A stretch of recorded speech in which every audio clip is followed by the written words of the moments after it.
kali pergi, bila dah 2 tahun berturut-turut saya dijemput pergi ke Mesir, bukan untuk mengajar di Universiti Al-Azhar, bukan, tapi dijemput ke sana untuk berprogram oleh Kedutaan Malaysia kepada pelajar-pelajar Malaysia yang mengaji di situ, pelajar agama, pelajar perubatan.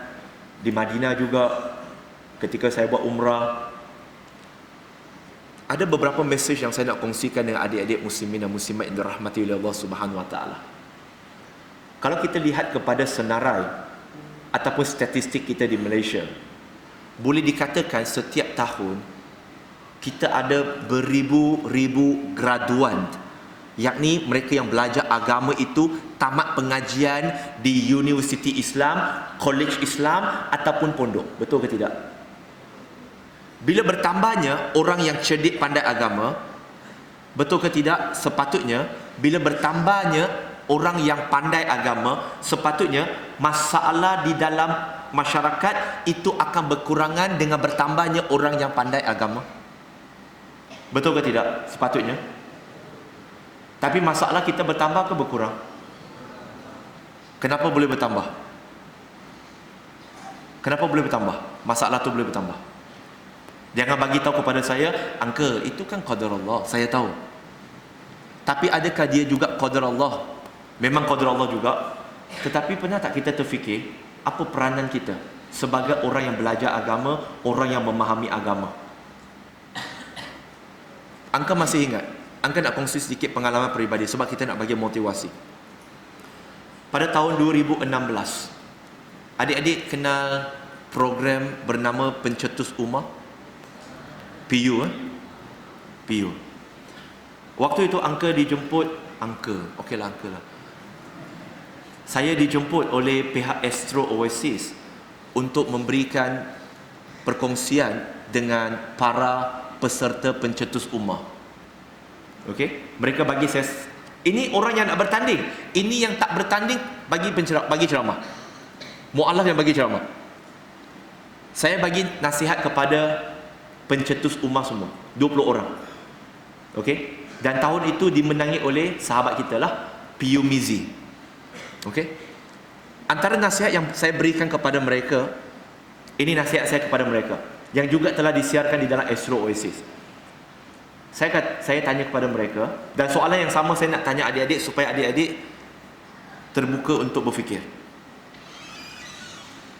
Soalan pertama saya tanya mereka, apa tujuan anda menyertai pertandingan Pencetus Ummah? Apa tujuannya? Soalan itu saya tukar kepada adik-adik hari ini. Apa tujuan anda belajar agama? Apa tujuan? Saya tak berapa dengar. Ada jawapan tak? Apa tujuan anda belajar agama? Okey, saya nak tanya, terus terang adik-adik, terus terang dengan uncle Uncle nak tanya, berapa ramai yang tahu tujuan dia masuk sekolah, masuk di pondok ini untuk apa? Berapa ramai yang tahu? Tak tahu. Maksudnya masuk-masuk tak tahu kenapa dah ada kat sini. Tak tahu. Apa tujuan adik-adik berada di sini?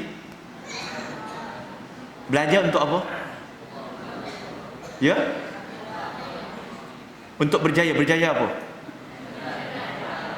Betul, berjaya dunia akhirat. Macam mana nak berjaya dunia akhirat? Ya? Benda ini Angka tak boleh nak cakap dalam 1 jam saja. Tapi benda ini Angka harap dengan 1 jam yang diperuntukkan ini, Angka boleh membantu adik-adik muslimin dan muslimat untuk mula berfikir lebih panjang, untuk berfikir bagaimana kita nak menyumbang kembali kepada agama kita. Bagaimana kita nak menyumbang kembali kepada agama. Kita tak boleh menjadi penerima semata-mata. Kita kena menjadi penyumbang agama. Angka tanya kepada mereka, apa tujuan anda masuk ke dalam pertandingan Pencetus Ummah? Mereka nak menang. Saya kata okey, nak menang.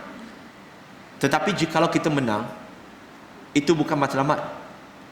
Matlamatnya adalah selepas itu adik-adik masuk ke institusi pengajian. Itu bukan matlamat. Itu cuma alat. di sinilah tempat belajar agama, tetapi matlamat anda adalah selepas keluar daripada pondok, apa yang nak dilakukan. Kita jangan datang belajar agama kerana nak mengisi masa lapang, ataupun, tak salah, jangan datang belajar kerana dah tak ada tempat nak terima saya belajar, ataupun tak tahu nak buat apa, maka belajar agama. Tetapi kita kena ada objektif yang sangat jelas, adik-adik. Kita nak belajar ni supaya kita bila dah faham, kita lah yang akan menjadi lilin yang akan keluar ke tengah masyarakat yang sedang berada di dalam kegelapan. Kita tak boleh mengubah mereka, kita tak boleh menyalakan mereka, tetapi kehadiran kita sebagai orang yang belajar agama, sebagai orang yang faham agama, kita berada di tengah-tengah mereka. Kita insya-Allah, kita harap kita mampu menyalakan diri kita supaya kita dapat menerangi mereka yang berdekatan dengan kita. Faham tak maksud angka? Maka angka juga bagi tahu kepada mereka, anda juga mungkin datang sini dan salah seorang daripada anda, pencetus ummah, akan menang hadiah wang tunai 100,000 kerana menjadi juara. Dan angka bagi tahu dengan jelas, angka masih ingat, dan ramai mereka masih ingat. Sebab hari ini ramai di antara mereka jadi kawan angka. Angka bagi tahu kepada mereka, kalian akan menang 100,000. Salah seorang pasti akan menang. Tetapi selepas sahaja habis pertandingan pencetus ummah, anda ini akan keluar ke pasaran, anda ini akan keluar kepada masyarakat, dan anda ini akan ada gelaran apa? Gelaran PU yang orang akan pandang tinggi. Jikalau baiknya anda, maka orang akan kata bagus. Tetapi kerana anda ada pencetus ummah, tetapi anda salah gunakan title gelaran pencetus ummah, maka rosaklah semua ustaz-ustaz. Dan angka bagi tahu pesanan satu. Angka bagi pesanan, kerana popularnya anda di TV, maka barangkali selepas ini anda akan ada PA, pembantu peribadi, tak salah. Tetapi angka pesan, tolong jangan ada sesiapa di antara kalian apabila ada orang nak menjemput anda untuk berceramah, anda menetapkan harga yang mahal untuk berdakwah. Adanya title sebagai pencetus ummah bukannya salah satu syarat untuk kita meminta bayaran yang tinggi. Bukan bermaksud kita yang berdakwah ini tak perlu nak makan, tak perlu nak minum, tak perlu duit. Kita pun perlu duit.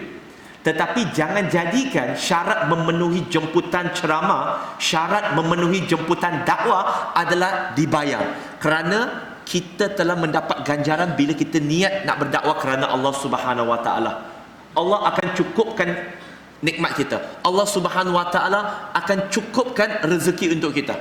Angka pesan, jangan charge 1 jam 3,000, 4,000. Angka tak nak cakap halal dan haram, itu biar tok guru yang cakap halal ke haram. Tetapi angka akan cakap bahawa jangan kerana anda mengenakan bayaran, maka masyarakat tak dapat ilmu.